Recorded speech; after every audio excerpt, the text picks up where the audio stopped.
Hi friends, ప్రస్తుతం ఉన్న సమాజంలో విలువలు పడిపోతున్నాయి. అసలు ఈ సమాజంలో విలువలు పడిపోవడానికి గల కారణాలేంటి? దీని గురించి మనం క్లుప్తంగా తెలుసుకుందాం.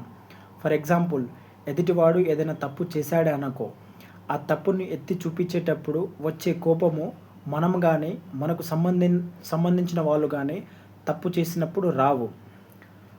మనము ఆ తప్పులను కప్పిపుచ్చేందుకు ప్రయత్నిస్తాము. అవసరమైతే వాటిని సమర్థిస్తాము కూడా. ఈ సమాజంలో విలువలు పడిపోవడానికి కారణం ఎవరో కాదు, మనమే, మన అందరమే.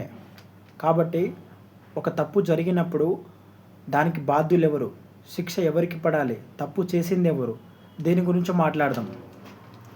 కర్త కారాయిత చైవ ప్రచారకచ్చ నిందితాః అనుమంతా చ పంచైతే పాపస్యాధికరణః.